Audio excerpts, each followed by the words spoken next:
सत साहिब सतगुरुदेव की जय। बंदी छोड़ कबीर साहिब जी की जय। बंदी छोड़ गरीबदास जी महाराज जी की जय। स्वामी राम देवानंद जी गुरु महाराज जी की जय हो।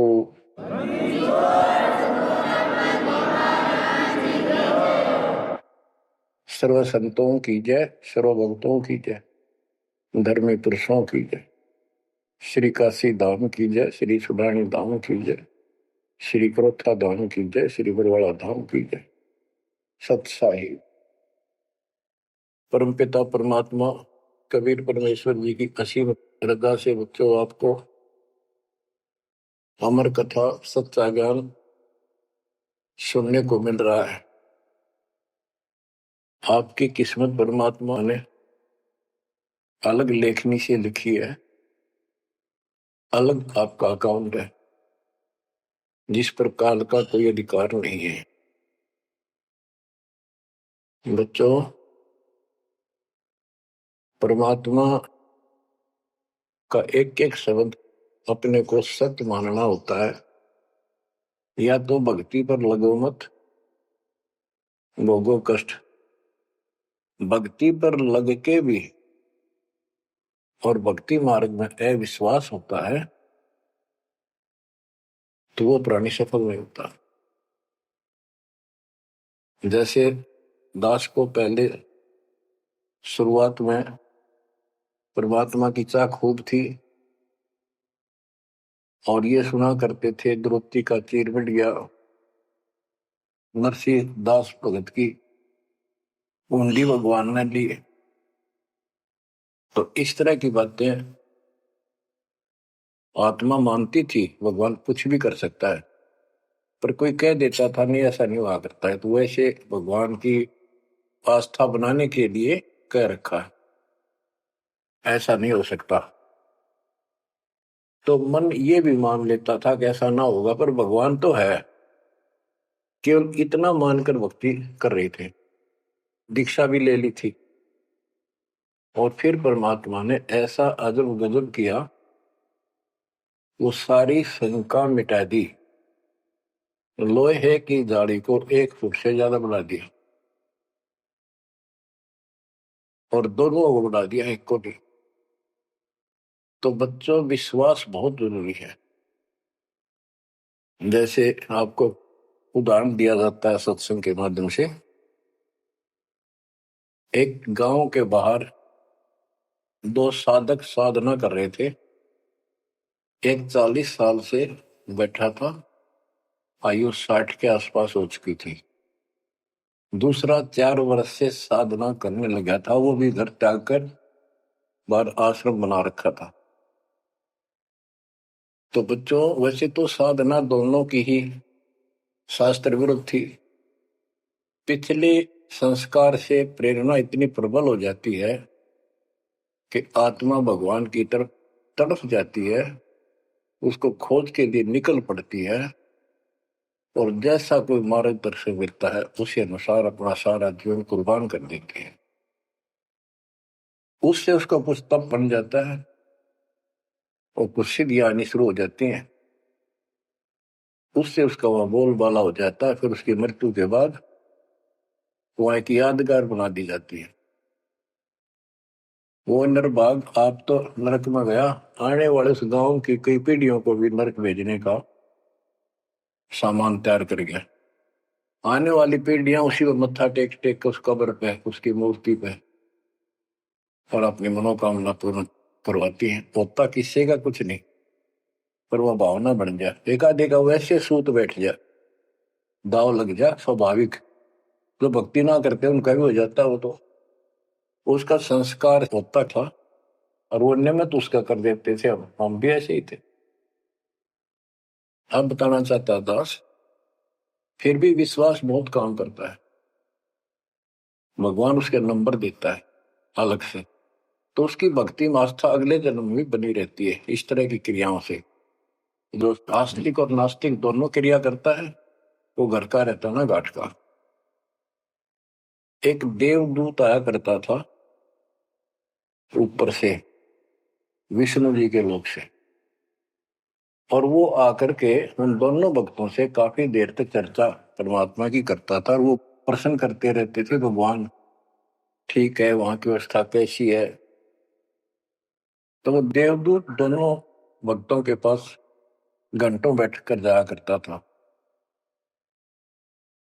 देवदूत से भगवान ने पूछा भी, विष्णु ने कहा जाता है ये ऐसे ऐसे आपके भगत हैं, बहुत गजब के, कुर्बान हाथ के लिए तो उस गांव में, और मैं वहां बैठ रहता हूँ कुछ देर जाके, तो आपके ऊपर तो कुर्बान है।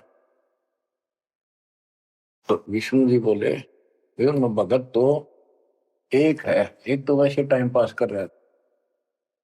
देवदूत बोला, जी वो होगा जो 40 साल से आपके लिए कुर्बान घर छोड़ के आया हो। तो भगवान बोले, ना, दूसरा जो 4 साल से बैठा है वो भगत है, उसको मुझ पर विश्वास है और बड़े को विश्वास नहीं है। ये बात उस देवदूत का गले नहीं उतरा, ये तो हो ही नहीं सकता।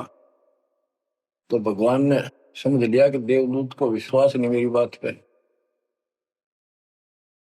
तो विष्णु जी बोले, भाई एक काम करना देवदूत, आज तू लेट जाना समय से, दोस्त जिस समय जाता है, और फिर वो पूछेंगे कारण लेट होने का, तो उनको फिर ऐसे बताना कि आज भगवान ने समय दे रखा था कि दोपहर को सुई के नक्के में के सुराख में हाथी निकाल लेगा भगवान, और कहना कि मैं उसको देखने के लिए रुक गया, और भगवान ने हाथी उस सुई के नक्के में के निकाल दिया। वो इसी तरह किया, देवदूत पहले उसके पास गया, बड़े के पास, क्योंकि उसको भरम था। तो विष्णु जी ने कहा था, फिर ये देखना वो कौन क्या प्रक्रिया करता है, तुझे स्वयं फैसला हो जाएगा भगत कौन है। देवदूत उस बड़े के पास गया, उसने भी ये जाते कारण पूछा कि क्या बात, देवता से लेट हो गए, आपकी बहुत इंतजार थी और आपके साथ बैठकर भगवान की चर्चा करते थे, अच्छा समय व्यतीत होता था, क्या बात होगी, क्या कारण हो गया, लेट हो गया बस। देवदूत ने वही बताया कि आज दोपहर को भगवान ने एक लीला करनी थी, वो देख कर आया। तो भगत बोला, क्या लीला की, कि कमाल कर दिया भाई, हद कर दी। भगवान ने एक हाथी को सुई के नक्के में निकाल दिया, इसको देख कर आया मैंने, इसको देखने के लिए रुका था। भगत बोला, 40 साल वाला देवदूत देवता इसी झूठ बोल, किसी का जत जा, ये कभी हो सकता है? सुई के नक्के में का हाथी निकल जा, क्यों झूठ बोल रहा है, देवता होकर ऐसी बात कर रहा है। तो उस देवदूत के होश उठ गए, उसके सारे अनुभव फेल हो गया। तो भगवान ठीक कह के थे, तो कति डांगर है, जब इसको इतना विश्वास नहीं भगवान कुछ नहीं कर सकता, तेरे जैसा घसियारा है, फिर भक्ति क्यों कर रहा है। देवदूत उठ कर चल पड़ा, फिर वो 4 साल वाले के पास गया, उसने सोचा यूं तो हमारा धमका दे मेरे को, गुस्से होएगा, इसको तो ज्ञान ही कुछ नहीं होगा अभी तक। तो उस 4 साल वाले ने भी, भगत ने पूछा, देवदूत तो लेट हो गए, आपके आने की बड़ी इंतजार रहती थी, आज तो सोच लिया था शायद नहीं आएंगे, क्या काम हो गया ऐसा कोई, हमें भी बताओ। देवदूत बोला, भाई ये बताऊं, झूठ में कह नहीं सकता, और सच्ची की शेखर गला उतरती नहीं। भगत बोला, बताओ तो सही क्या बात है। क्या दोपहर को भगवान ने एक लीला करनी थी, मैं उसको देखने के लिए रुक गया। क्या लीला थी? देवदूत बोला, सुई के नक्के में गए, भगवान ने हाथी निकालना था। भगत बोला, फिर क्या हो गया? कि वो निकाल दिया, कमाल कर दिया। बोला, बस भगवान निकाल दे, सारी पृथ्वी ने, धरती ने सुई के नक्के में गए, आप हाथी में आश्चर्य कर रहे हो। तो देवदूत ने सीने से लगा दिया उस बालक को। वो बोला धन्य तेरे माता पिता जिससे जन्म हुआ है। भक्ति कर विश्वास नहीं तो खाक भक्ति है वो। कह कबीर सुनो विषा दो मैं तो हूं विश्वास में। तो अपने परमात्मा की लीला पर अविश्वास नहीं होना चाहिए। और ये धीरे धीरे आपके साथ भी परमात्मा ऐसी लीला करते रहेंगे और कर भी दी होगी। और ना भी हो तो इतने सारे प्रमाण दिए जाते हैं, विश्वास कर लेना। परमात्मा की भक्ति से दूर ना होना। अब बच्चों, आपको अजब गजब का ज्ञान दास बता रहा है जो संत गरीबदास जी को परमात्मा से प्राप्त हुआ। और ऐसा निर्णायक ज्ञान है, इसका रिजल्ट इस पूरी कथा का फिर बाद में आपको बहुत अच्छा निष्कर्ष मिलेगा। पार्वती जी शिव की पत्नी और 108 बार मर चुकी थी। 109वें जन्म में भी उसने शिव जी को ही पति बनाया। ये संस्कार था उनका। नारद मुनि ने एक दिन आके पार्वती जी को समझाया कि हे माता, भगवान शंकर जी के पास एक ऐसा मंत्र है जो आपको बता देना, उस नाम के जाप से आप अमर हो जाओगे, अन्यथा आप 108 बार मर चुके हो। और वो भगवान उसके प्रमाण के लिए आपके शरों की खोपड़ी की माला बना रखी है। 108 है गिन दिए। पार्वती जी बोली भाई नारद बिल्कुल सही है, 108 है।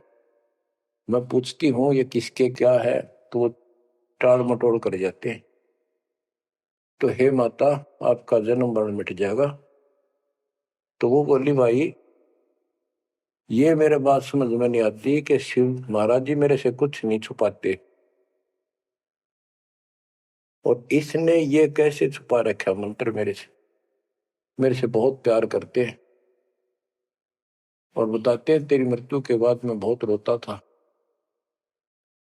तो नारद जी ने कहा माता, अभी तक आप उनको पति मानती हो, जिस दिन परमात्मा रूप देखोगी और उनको एक गुरु रूप में नम्र भाव से प्रश्न करोगी, कति अति नम्र होकर, तब ये गुप्त मंत्र आपको बताएगा। ये मंत्र शिव जी ने किसी को नहीं दिया आज तक, क्योंकि ऐसा किसी का लक है नहीं, ऐसा भाव किसी का है नहीं।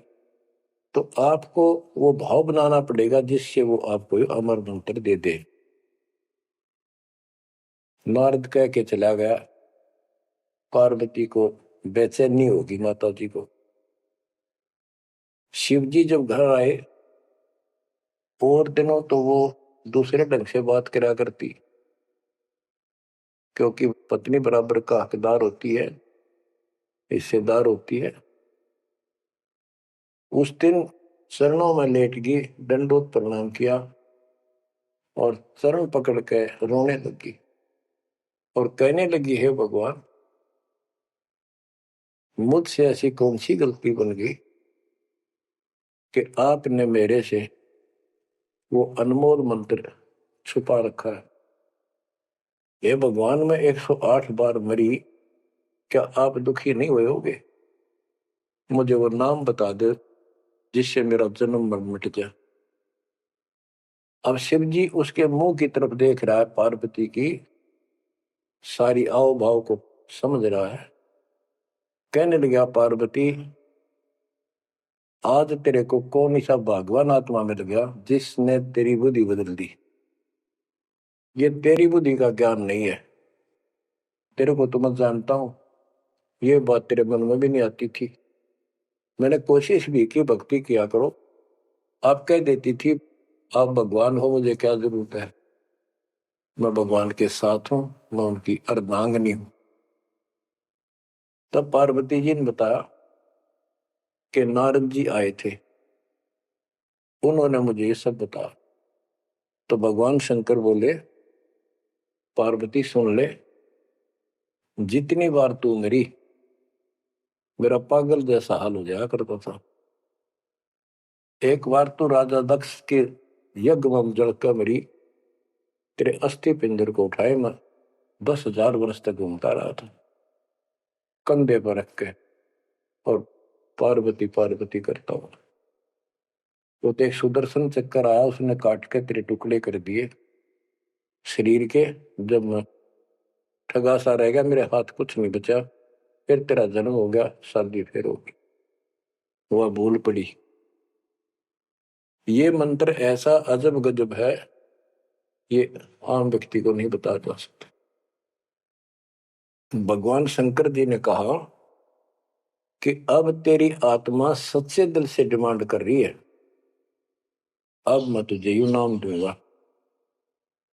गरीबदास जी बताते हैं कि जैसे सीप एक जानवर होता है, शंखला सा जैसे एक शंख होते हैं, इस टाइप के मजबूत शरीर का, और उसको सीप बोलते हैं। सीप, वह सीप जो है गर्मी हो जाती है जब उसको अंदर पानी की डिमांड होती है, मोती बनाने के लिए उसमें प्रेरणा होती है, जैसे पशु में गर्भ धारने की होती है। उस समय सीप समुद्र के ऊपर आ जाती है, ऊपर बादल गरज रहे होते हैं, यदि उसका मुंह खुला हो और बारिश की एक बूंद भी उसके मुख में चली जा, तो उससे मोती बनना शुरू हो जाता है। उस बूंद को लेकर सीप वापस समुद्र में गोता लगा जाती है, उसमें मोती बन जाता है। और यदि सीप का वो मुंह बंद हो तो सारा सामान बरस जाए उसके ऊपर, मोती नहीं बना। तो पार्वती को समझाया कि अब तेरी सीप आत्मा का मुंह खुल चुका है, अब मैं यू नाम दूंगा, असर करेगा। और पहले तेरी सीप आत्मा का मुंह बंद था, इसलिए ये उन्मोद मंत्र ऐसे व्यर्थ नहीं कर सकता था। फिर कहा कि चलो, सुबह सुबह एकांत स्थान पर पहुंच गए। वहां एक सूखा वृक्ष था, पत्ते भी नहीं थे, उसके नीचे बैठ गए। और बच्चों वहां पर दोनों हाथों की ताली बजाई, तो आसपास के पक्षी उड़कर भाज गए, इतना शोर हुआ। और जो अंडे थे वो बच्चे बढ़कर उड़ गए।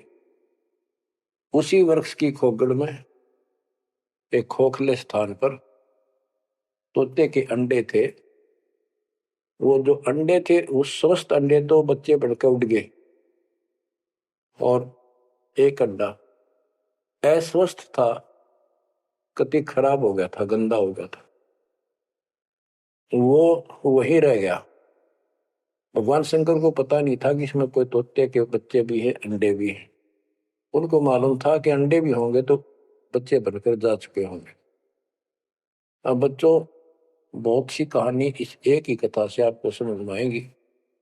जैसे ये क्या करते हैं, भक्ति ना करके मृत्यु के प्राप्त हो जाते हैं, फिर क्या करते हैं, अस्थियों को उठाते हैं, जड़ी हुई हड्डियों को, उनको उठाकर गंगा में बहा के आते हैं।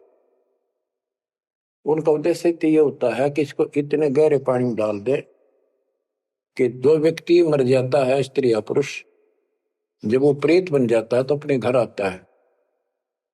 घर में वो अपने बॉडी को खोजता है, फिर वो जाता है शमशान घाट पे। उसको एहसास होता है कि ये ताजा ताजा जो फूके गए हैं, ये तेरी हड्डी है। उन हड्डियों को अपनी मान कर उनके चिपक जाता है भूत, और फिर कभी घर और कभी उन हड्डियों के पास वहां चक्कर काटता रहता है और परिवार वालों को तंग करता है। तो इसीलिए उसको उन हड्डियों समेत उठाकर उसने इसी जगह डालते हैं, उसको भेदा नहीं लगता, और वो भटक भटक के चला जाता है। तो बच्चों, अब हमने न तो ये क्रिया करनी, क्योंकि हम भूत बनाए को नहीं, हमारी सच्ची भक्ति है, और उससे कोई समाधान नहीं हो जाता। तो इसी प्रकार तो दास बताना चाहता है कि मरने के बाद भी उन हड्डियों को भी वो जीव अपना मान रहा था कि मेरी है, उनके चिपक जाता है। इसी प्रकार जो गंदा अंडा हो गया था, वो आत्मा उसका चिपकी हुई थी कि मेरा है। हालांकि वो कति खत्म हो चुका था, कुछ दिनों में वो सूख जाता, खत्म हो जाता, फिर वो उसको छोड़कर चलती। तो वो आत्मा उसके साथ चिपकी हुई थी, उधर से पार्वती जी को कथा सुनाना शुरू कर दिया। अमर कथा सुनाई, क्योंकि गरीबदास जी कहते हैं, कबीर साहब ने बताया, हम बैरागी ब्रह्मपद सन्यासी महादेव, सोहम मंत्र दिया शिव जी को, वो करे हमारी सेव। तो कबीर साहब ने इन सब को ये अमर ज्ञान सुनाया था, सतलोक वाला, सृष्टि रचना सब सुनाई। भगवान ऐसा है, भगवान ऊपर है, भगवान ऐसा है, वो सबका मालिक है। जब तो मान ली, प्रथम नाम एक ले लिया, किसी को ओम दे दिया, किसी को सोम दे दिया, किसी को हरियम, किसी को किलियम। इस तरह इनको अपना बनाया परमात्मा ने। और फिर सोचा था कि दोबारा मैं आऊंगा, अगर इनकी बुद्धि काम करेगी, इनकी आस्था ठीक रही, तो फिर नए सिरे तो मंत्र पहला दूंगा। जब दूसरी बार परमात्मा गए, तो इन सब की बुद्धि काल ने फेर दी। इन्होंने सुनी भी नहीं कबीर साहब की बात। तो कबीर साहब वापस आ गए। अब वो ज्ञान शिव जी को था, पार्वती को बताया और मंत्र दिया उसको। अब बच्चों, 5 नाम शिव जी को बताए थे, लेकिन शिव जी विशेषकर एक सोहम मंत्र ही जाप करता है। ये चक्कर ये है कि जो गुरु बताते हैं, हम उस पर ना रुक करके फिर मनमुखी जरूर करते हैं कोई कोई। और परमात्मा जी ने, कबीर साहब ने शिव जी को सब कमलों का भेद बताया था। ये योगी था, इससे तो एक कमल भी नहीं सुलझा था, एक भी, और अभी तक नहीं सुलझा है, लेकिन ज्ञान सारा बता दिया था। तो पार्वती को सुनाया जा रहा था ज्ञान, पार्वती यश करती जा रही थी, देखो ये मूल कमल है, आगे चलो स्वाद चक्र है, फिर नाभि कमल है, अर्धा कमल है, उसमें ऐसे ऐसे देवता हैं, कंठ कमल में ऐसा है, त्रिकुटी कमल तक पहुंचा दिया। बस पार्वती जी ध्यान मगन होगी, उसको नींद आ गई, बोलना बंद कर दिया। उधर से वो पक्षी इस कथा को सुनने से वो अंडा स्वस्थ हो गया तोते का, और ओंकार्य वर्ण आ गया। शिवजी ने देखा आवाज और तरह की आई, पार्वती तो सो रही है, लटके ले रही है बैठी बैठी, आवाज कहां से आई। उसने देखा पक्षी उस वृक्ष की खोगड़ में, उथोथे स्थान में नजर पड़ा, पक्षी उड़ कर भाग लिया। शिवजी उसके पीछे चल पड़े कि इसने मेरा ज्ञान चुरा लिया। आकाश में उड़ गया, उड़ के पीछे हो लिया। ये तोते वाला जीव परमात्मा की अमर कथा सुनता है, उसमें भी शक्ति सिद्धि आ गई थी। और ये ज्ञान जो है पूरे पहुंचे हुए संत से सिद्धि युक्त और अधिकारी से सुनने से ज्यादा असर करता है। भगवान शिव 3 लोक के प्रधान है, इनमें आध्यात्मिक शक्ति है, वो साथ मिलकर उसकी आध्यात्मिक शक्ति के साथ वो वाणी परमात्मा अमर कथा उसके भी बॉडी में गई, उसमें सिद्धि आ गई। मोक्ष तो बहुत दूर की बातें हैं, ये तो लंबा चैप्टर है, लंबी कहानी है, लेकिन थोड़ा थोड़ा हिंट आपको देना पड़ता है, कहीं कभी कोई मिसगाइड ना करते। सिद्धियों कहते ये अष्ट सिद्धि 9 निधि के भरे पड़े हैं शिव जी, और इनके वचन से भी सिद्धि आ जाती है, किसी को ये कह दे तो। लेकिन उन सिद्धियां ने के चाटा, ये मोक्ष तो ना हुआ है। भाव कहने का ये है कि वो तोते वाला प्राणी वेद व्यास के आश्रम में पहुंच गया, उड़ता उड़ता पीछे पीछे शिव जी, वहां शरीर छोड़ गए, और व्यास की पत्नी ने जमाई ली थी, उसके द्वारा सांस के द्वारा उस सूक्ष्म जीव अंदर चला गया। और जब गर्भ धारण का समय आया, तो उनके गर्भ में स्थान दिया, उस बच्चे के शरीर में प्रवेश हो गया, 12 वर्ष तक वहीं रहा। आगे कथा इसमें आगे आएगी, वो बताऊंगा। अब ये वाणी सुनाऊंगा जो आसानी से आपका समझ में आएगी। मोक्ष मुक्ति का लख्यान बेवा, ब्रह्म पुत्र व्यास सुखदेवा, सतगुर मेरा महादेव बंका, 84 की मिटी न शंका। के महादेव जैसे भी उनको मिले फिर भी 84 लाख योनियों का चक्कर उसका मिटा नहीं। 78 जन्म गौरी भरमाई, शिव को रुनमाला गले लाई। अर्ध शरीरी देवी गौरा, जिनका थीर बयानी मोरा। 108 जन्म पार्वती जन्मती मरती रही और शिव जी ने उसके सिर की माला, सिर के रुंड खोपड़ियां माला बनाकर गले में डाल रखी थी। अर्ध शरीरी देवी गौरा, जिनका थीर भया नहीं बोरा। अर्धंगनी थी शिव की पार्वती और उसका भी मोक्ष नहीं हुआ। नारद मुनि उपदेश बखाना, गिरजा सुनो मोक्ष पद ज्ञाना। सुन हे देवी गौरा माई, 68 तीर्थ पर भी नाई। पिंड प्रदान किए का बारा, खुला नहीं मुक्ति का द्वारा। जब पिंड प्रदान कहते हैं ना, पिंड प्रदान करने से भूत जुनी जा छूटे थे, पिंड प्रदान करंत गरीबदास जिंदा के नहीं मिला भगवंत। जैसे पार्वती भूत पड़ गई, पिंड प्रदान कर दिए, भूत जुनी छूट गई और फिर पता नहीं किस दुनिया में चला जाता प्राणी। इसके संस्कार अच्छे थे, ये फिर मनुष्य जीवन लड़की का जन्म हुआ, शिव जी के ब्याह गई। ये पिछले जन्म जन्मांतर की शक्ति भक्ति के कारण मनुष्य जीवन ज्यादा भी हो सकते हैं, लेकिन मोक्ष न होने से फिर 84 लाख योनियों में जाना था। इस पार्वती ने भी आगे भी जाएगी, शिव जी भी मरेगा, पार्वती भी मरेगी और फिर ये 84 लाख योनियों में जाएंगे। कहते हैं चंद सूरज की आयु लग, जो जीव का रह शरीर, सतगुर से बेटा नहीं तो अंत कीर का कीर। अगर चांद सूरज की आयु तक भी जीव का शरीर रहे और पूरा सतगुरु मिला नहीं तो अंत में कीड़े मकोड़े बनेगा। अब नारद जी बता रहे पार्वती जी को, सुन हे देवी गौरा बाई, 68 तीर्थ पर भी नाई। पिंड प्रदान किए के बारा, खुला नहीं मुक्ति का द्वार। सारे कर्म कांड कर लिए तेरे मृत्यु के बाद, तेरा फिर भी मोक्ष नहीं हुआ, फिर जन्म हुआ। रुंडमाला शिव के गले माही, सो देवी तुम जानो माही। गरीब रुंडमाला शिव के गले, गेजा के सब शीश, भक्ति दुराई देव को ना परसा जगदीश। तुमरा देवी रूप विशाला, शिव तो पैर रहे रुंडमाला। भौतक पर लहो हो जाई, लंबी उम्र शिव कलिमाई। दीर्घायु शिव है अनुरागी, तुम देवी गौरी दिल की। मूल मंत्र ने नाम सुनाया, ताते कल्प हुए तेरी काया। महादेव देवनपति देवा, जाकी करी ने गौरी सेवा। कर बंधन कर शीश नवाओ, तन मन अर्पो शीश चढ़ाओ। शिव है मोक्ष मुक्ति के दाता, तो से भेद कहो गौरी माता। चरण गहो चिंतामणि केरा, ताते प्राण अभय हो तेरा। कमल रूप देवी दिल की न्या, नारद मुनि उपदेशी चीन्या। जब आए शिव मंदिर अवधूता, देवी चरण लिए सतरूपा।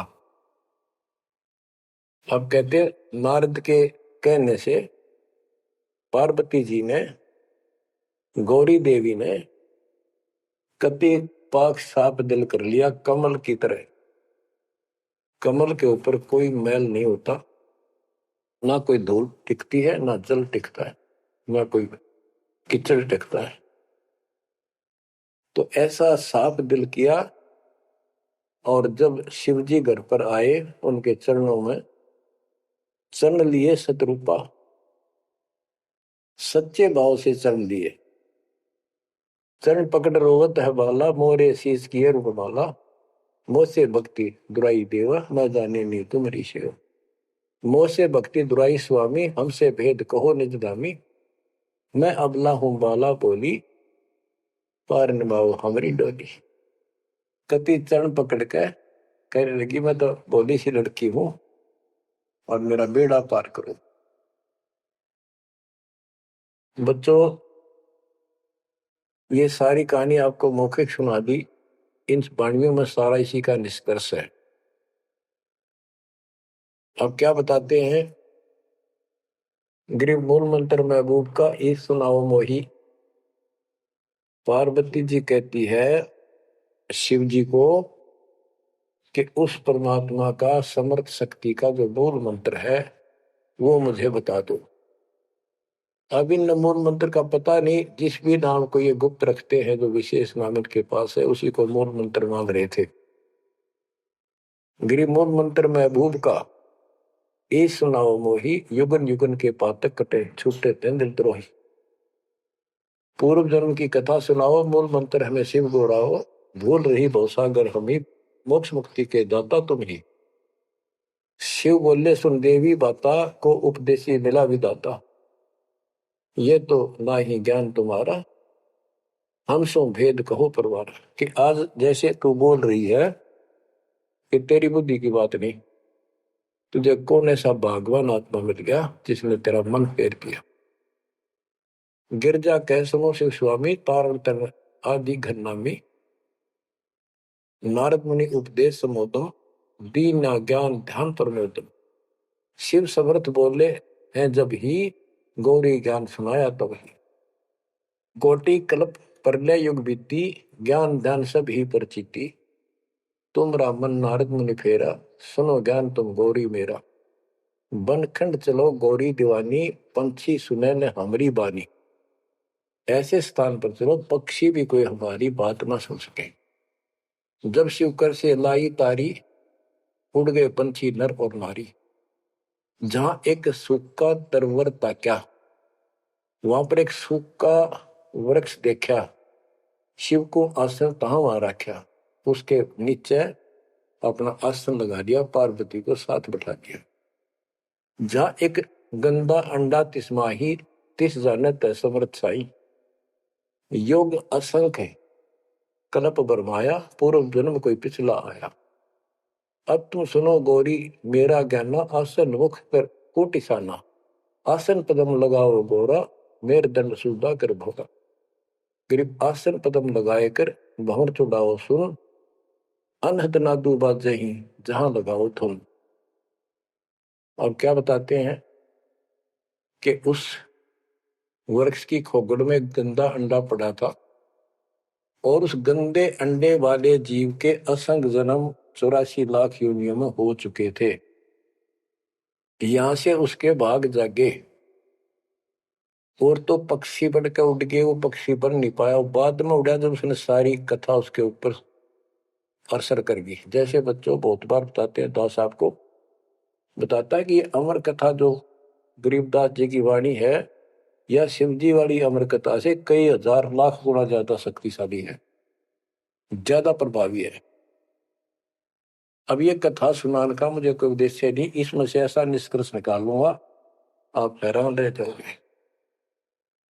जैसे एक सर्प कांटे का इलाज करता है। अब तो दवाइयां चल गई, पहले गार्डू होते थे, मंत्र बोलकर जहर तार देते थे। जिसको सर्प ने काट लिया वो अचेत हो जाता था, कति बेहोश जैसे मर गया हो, सांस सांस आते थे। और गार्डू क्या करता है, एक मंत्र 5-4 पंक्तियां होती हैं, उसको सिद्ध करता अपने जीवन में 5-4-7-10 साल लगा के। वो वाणी सिद्ध हो जाती है, फिर उसको बोलता रहता उसके ऊपर साथ बैठ के उस सर्प जैसे व्यक्ति पर। उस समय वो सर्प जैसा व्यक्ति अचेत होता है, ना वाणी सुन रहा है ना उसको समझ रहा है इसका अर्थ क्या है। तो कुछ समय के बाद वो उस वाणी के प्रभाव से उस शरीर का विष खत्म हो जाता है और वो व्यक्ति जीवित हो जाता, सचेत हो जाता है। इसी प्रकार बच्चों, परमात्मा की अमर कथा जितना जो सक्षम है उसके मुख से सुनी जाती है तो उस सत्र का उसको लाभ अवश्य मिलता है। तो ये गंदा अंडा था, इसके साथ जीव चिपका हुआ था। ये गंदा अंडा ना सुन सका था, ना बोल सके था, ना वो कह क्या रहा है शिव जी वो समझ सका था। और उस वाणी के बोलने से वो अंडा भी स्वस्थ हो गया, उसमें बच्चा भी बन गया, उसका पांख भी जाम आई और वो उड़कर भाग भी गया।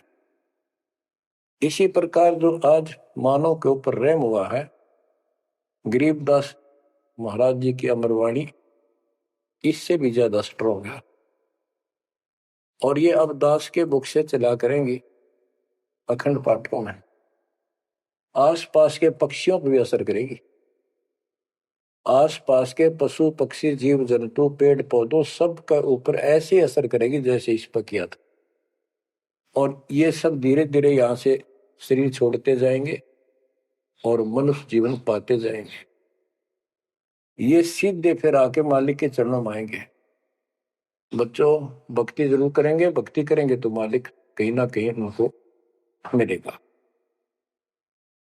अब मैं सुखदेव ऋषि की सुनाता हूं, पार्वती का तो दिया। अब एक बात विचार करो कि जहां पार्वती जी को मंत्र मिला, अमर मंत्र मिला, वो नाम मिला भक्ति करने का, यानी वो शिक्षा भई, तो वो स्थान पार्वती के लिए तो अमरनाथ हो सका है। ये जो वहां आजकल जावे हैं मत्था टेकन देखन दर्शन कर, उनके लिए अमरनाथ नहीं है वो। अब जैसे आपने जिस भी आश्रम नाम दान केंद्र पे या कहीं भी दास से दीक्षा ली है, आपका वो स्थान अमरनाथ है। लेकिन उस स्थान से कुछ नहीं लेना देना, मोक्ष नाम से होगा। उस स्थान से मोक्ष नहीं है, वो स्थान तो आपको जिंदगी भर याद रहेगा, मुझे वहां दीक्षा मिली थी, बस इतनी बात है। और ये अमर ज्ञान मुझे प्राप्त हुआ था। लेकिन मुक्ति नाम से होगी। और जो बोले आत्मा इतने ऊंचे पहाड़ों पर जाते हैं दर्शन करके आवांगे। अब विचार करो, जैसे दास ने बहुत बार समझाया आपको, ये तीर्थ क्या होते हैं, ये धाम क्या है। जैसे पार्वती को वहां नाम लिया, नाम लेकर अपने घर ना आएगी, अब भक्ति करिए, वहां क्या रखा है। अब जैसे तीर्थ हैं, वहां किसी ऋषि ने भगत ने कोई तालाब का सहारा तक है, क्योंकि पहले पानी नहाने धोने का पीने का तालाब ही होते थे, कुएं भी बहुत गहरे होते थे, एक आदमी नहीं खोद सकता। तो वहां बैठकर अपनी भक्ति करता था, जैसे भी उसे न डोले डोए, क्योंकि सत साधना तो आपको ही मिली है पूरे विश्व को। तो वो जैसे भी तप किया, कुछ किया उसने, जैसा भक्ति की, उस आधार से वो उस लोक में चला गया। और अब वहां कुछ नहीं। अब जैसे हम किसी का एक हमाम दस्ता ले आते थे और उसमें सामग्री कूटते हवन की और वापस दे देते मांझ धो के। हमाम दस्ता होता है लोहे का उखड़ सा, 1-1.5 फुट का उसका मुसड़ सा होता है लोहे का ही, उससे वो कूटते हैं जैसे चटनी कुटे आ रहे कुंडी में। तो हमाम दस्ते में थोड़ी बहुत स्मेल थी और 5-4 दिन में वह भी खत्म होगी। जिसका मांग के लाए तो उसको दे आए, तो उन घर वालों महसूस हुआ कि इसमें कुछ स्मेल आवा है, तो कोई सामग्री कूट रखी है। और कुछ दिन के बाद वो स्मेल भी खत्म होगी और वो सामग्री सारी कति साफ करके अपने घर रख ली। अब उस स्मेल को सूंघ बार बार को हो कमाल हो गया, बड़ी स्मेल आई, फिर वह खत्म होगी, चलो स्मेल लेके आते हैं। उस स्मेल से कुछ नहीं होने का, उस सामग्री से गूगल खेओ, वह बनानी पड़ेगी। इसी प्रकार मोक्ष प्राप्ति के लिए यह साधना करनी पड़ेगी। तो वहां जाने से कोई लाभ नहीं जहां पर कभी कोई ऋषि ने कोई साधना की थी, वो तीर्थ बने हुए। तत्काल ने परमात्मा से कहा था, जो मालिक आए थे जोगजीत रूप में, अपने बच्चे ज्ञानी के रूप में, जोगजीत रूप में, सहजदास रूप में, कई रूप में आते रहते हैं। तब काल ने सारी वचनबद्ध करा के मालिक को, और फिर अपनी वह दुष्टता दिखाई थी। क्यों कहा था, वैसे जाओ जोग जीत संसारा, जीव न माने कहा तुम्हारा। जीव तुम्हारा कहा न माने, हमरी और हो बात बखाने। तीर्थ व्रत और झूठे जब तब मन लाओ, देवी देव देवर पुजवाऊं, या जीव को बरमाओ। द्वादश पंथ करूं मैं साजा, नाम तुम्हारा ले करूं आवाजा। द्वादश पंथ जो नाम जो ले सो मेरे मुख में आन समोई, और अनेक पंथ चलाऊं या विद जीवों को वर्गाऊं। तो आज वो सारा काम इसने कर रखा है। अब आप किसी को समझा के देख लो, आपके सर हो जाते हैं। तुम हमारे देवताओं को ऐसे बताते हो, हमारी साधना को गलत बताते हो, तीर्थों में जाना ठीक नहीं, व्रत रखना ठीक नहीं। तो काल ने बोल रखा था कि हमारी ओर हो बाद में खाने, हमारी ओर हमारा पक्ष लेकर के वाद विवाद किया करेंगे। अब बच्चों, जो दास बता रहा है कि सुखदेव व्यास जी की पत्नी के पेट में समा गया, गर्भ में। उसके बाद 12 वर्ष तक गर्भ में रहा। वहां उसको याद रहा कि पिछले जन्म तो असंख्य खो दिए, भक्ति नहीं बड़ी। अब के मानव शरीर प्राप्त हुआ और बाहर जाते भूल पड़ जाती है तो जुल्म हो जाता है। इस डर के मारे गर्भ से बाहर लिया। 12 वर्ष बीत गए। ब्रह्मा विष्णु महेश को टेंशन हुई, ये तीनों आ गए। इन्होंने कहा कि सुखदेव बाहर आओ। 12 वर्ष तक गर्भ में ठीक नहीं, हमारी मर्यादा खत्म होती है। 9 महीने भी माताएं गर्भ में बच्चा रखती है, बहुत परेशान हो जाती है, और 12-12 वर्ष रक्षा करेंगी, ये गलत परंपरा डलती है। आप ऐसा ना करो, बाहर आओ। तो सुखदेव ऋषि ने कहा कि भगवानों, अब मुझे ज्ञान हो गया, बाहर आती आपकी माया, यह त्रिगुणमयी माया हमें अचेत कर देती है, सब बुला देती है। इस माया न रोक दो, फिर मैं बाहर आऊं। इन्होंने कहा भाई ज्यादा हम भी नहीं रोक सकते, ये हमारे से भी बहुत ज्यादा प्रबल है, हमारे बस की बात नहीं है, बस कुछ सेकंड के लिए रोक सकते। तब उसने कहा जी कुछ सेकंड के लिए रोक दो। तो कुछ क्षण के लिए रोकी, इतने में सुखदेव बाहर आया। तो उसको भक्ति की प्रेरणा बनी रही, भगवान की याद रही। उसी समय 9 नाथ 84 सिद्ध यानी 93 बच्चे और लड़के पैदा हुए। ऐसा इत्तेफाक था, संस्कार था उनका। उनको भी ये बातें याद रही, उनमें से 9 तो नाथ बन गए और 84 सिद्ध कहलाए। उन्होंने भक्ति की प्रेरणा बन गई, बचपन से ही मालिक की याद बनी रही। लेकिन सच्चा सतगुरु ना मिलने से ये भी डले डोए।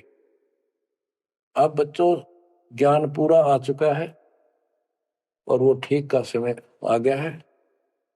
गुरु पूरा, ज्ञान पूरा, भगवान पूरा। तो अब जो ये वाणी चले हैं और दास के मुख से चला करेंगी, ये कत्युद मस्तार देंगी।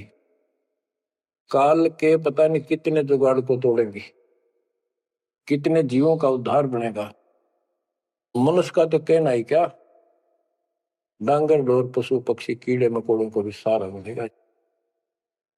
ये इन्हीं पुराणों से कथा है, ये आपके सामने सच्चाई इस तरह है।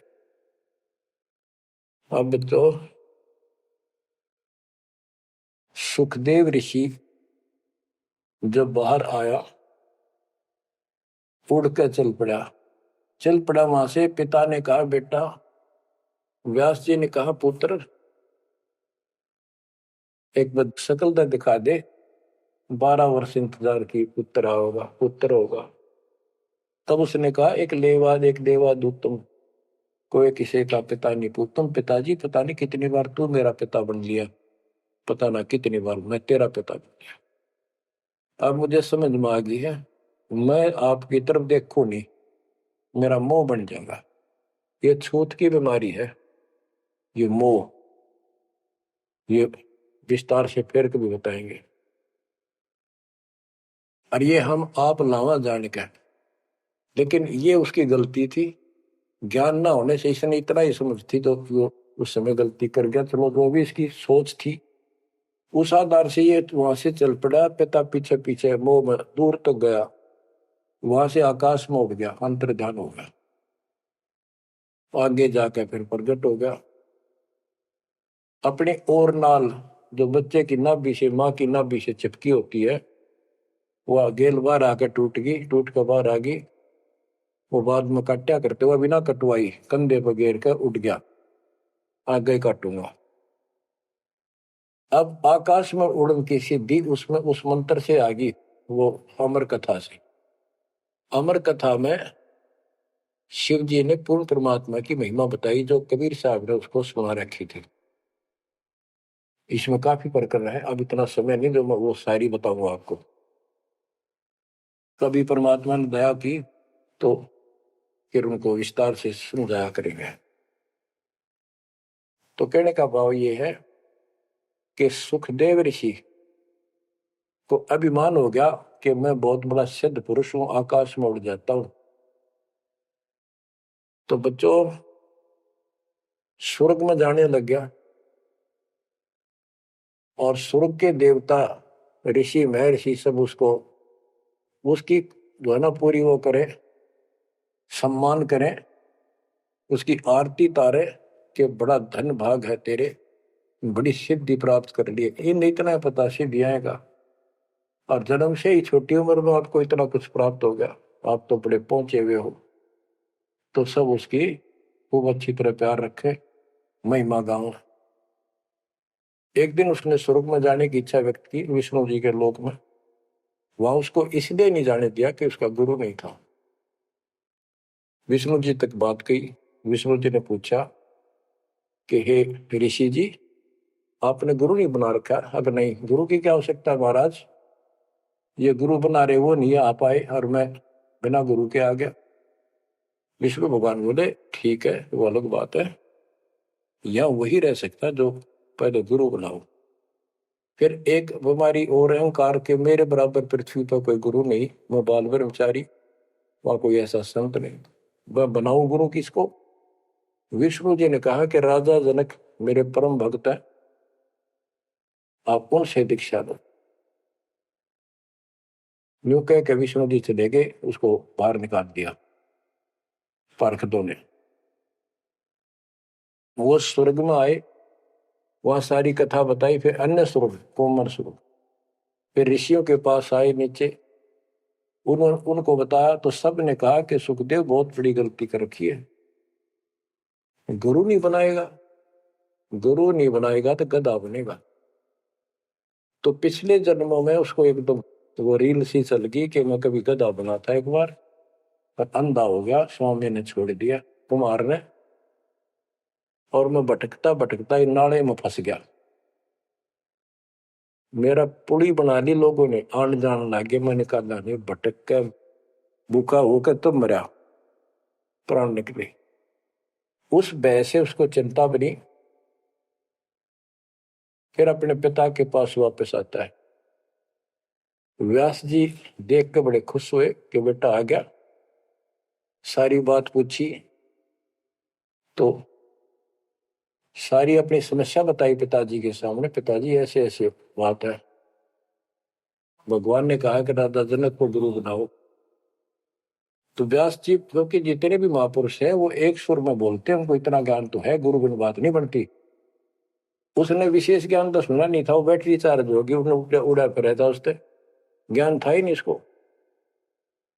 तो व्यास जी बोले रे बेटा, मैं तो खुश था, चलो बेटा ना मेरे पास आया, पर यूं चर्चा तो चल रही है व्यास का बेटा इतना पहुंचा हुआ है, अपने गुरु नहीं बना रखे, तो तुम्हें कमाल कर दिया। तो दो कोड़ी का जीव नहीं, कल नहीं ये तेरा प्राण छूट जाएंगे या बैटरी खत्म हो जाएगी और नरक में जाएगा बेटा, गुरु बिन बात पड़ती है। तो आखिर में हार कहने बोला, हे पिताजी, मैं कैसे गुरु बनाऊं राजा जनक को? राजा जनक गृहस्थी भाई, ओए होए,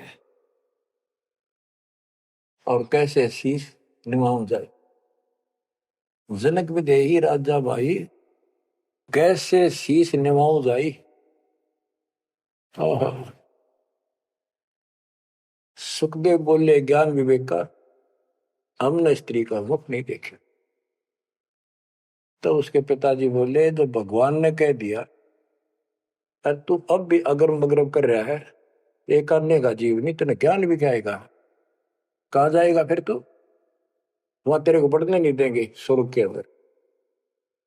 जो मरता क्या नहीं करता, राजा जनक के द्वारे गया, वहां चरणों माथा टेका और अपने कल्याण का मार्ग पूछा। बच्चों, इससे बहुत सी जानकारी होगी आपको, अजब गजब ज्ञान होगा। क्योंकि अभी तक दास ने आपको केवल प्रमाण दिखाए, सारे ग्रंथ सुन जाए और एक नंबर का ज्ञान आपके हृदय में जमा दिया कि जो दास कह रहा है वो सारी सच्ची है। अब दास कोड वर्डों में, संकेतों में भी ज्ञान समझाएगा तो भी आपकी आत्मा गिल्ला कैच करेगी साथ के साथ। गरीब गोता मारू स्वर्ग में, जा बैठो पाताल, गरीब दास ढूंढता करो अपने हीरे मोती लाल। आप वो हीरे मोती लाल हो बच्चों, आप सामान्य आत्मा नहीं हो। जब परमात्मा आपको कैसे रंग रहा है, रंग में कैसे दूध अमृत पिला रहा है आपके घर बैठे, आपको नहीं पता इसका क्या प्रतिफल होगा। बच्चे को माता पिता दूध पिलाते हैं, बढ़िया भोजन खिलाते हैं, उनको पता है कि इसको कितना इसका लाभ मिलेगा। बच्चे को ज्ञान नहीं होता, वो धक्के तो पिलावे, खेलने लग रहा हो, माँ लाओगी बुला के, आजा भाई आजा बेटी, दूध पियावेगी। बस दूध पीता पीता भी इन्होंने सोचा बच्चा अब छोड़ दे, जल्दी ही डांक ठोकूं बाहर खेल का हो। अब वह दूध पिया के फिर छोड़ देती, जावे खेल है तू। तो बच्चों, ये अमृत दूध है आपकी आत्मा के लिए। अपना काम करो, संसारी काम करो, फिर तो दिन का जो होमवर्क क्लास वर्क है वो भी करो, तो ज्ञान का जो असर है ये व्यर्थ नहीं जाएगा। आपकी आत्मा को इतनी ताकत दे देगा जिसमें भक्ति बिल्कुल सुदृढ़ हो जाएगी, सुरक्षित रहने लग जाएगी। क्योंकि मन में दोष नहीं रहेगा, कोई गलती बनेगी नहीं, तो सब कुछ सुरक्षित रहेगा। आपके मोक्ष के लिए परमात्मा ने कसर नहीं छोड़ रखी, जो भी संभव व्यवस्था है वो सारी कर दी है। बच्चों, तुम भी दया करियो, रहम करियो उस परम पिता पे, और इस दास की उम्र देखो और दास कहाँ है ये देखो, और यहां से आपके लिए क्या कर दिया उस दाता ने। उस मालिक को देखो ध्यान से, और यहां से आपके लिए क्या कर दिया उस दाता ने। उस मालिक को देखो ध्यान से। आप बालक नहीं हो, आपकी आत्मा में समझ आ जानी चाहिए कि ये क्या हो रहा है। कुर्बान हो जाओ, संसार की भूल जाओ बातों को, जो ज्ञान हम देते हैं उसके ऊपर समर्पित हो जाओ। तन मन धन सब अर्पिए, भक्ति मुक्ति के काज, जिनके उनमें बंदगी के इंद्र का राज। बच्चों, इंद्रिय कर्म न लग लगार, जो भजन करे नर दुंदरे, गरीब दास जग कीर्ति होगी, जब लग सूरज चंद्रे, जब लग सूरज चंद्रे। बच्चों, आने वाली पीढ़ियां आपको भी याद करा करेंगी, जब तक चांद सूरज रहेंगे आपका नाम रहेगा कि हमारे कौन माता पिता, कौन दादा परदादा दादी इसे अमृत ज्ञान को हमारे कुल में लाए थे। आने वाली पीढ़ियों के उद्धार के लिए तुम जिम्मेवार हो, कुर्बान हो जाओ। परमात्मा आपको मोक्ष दे, सदा सुखी रखे। सत साई।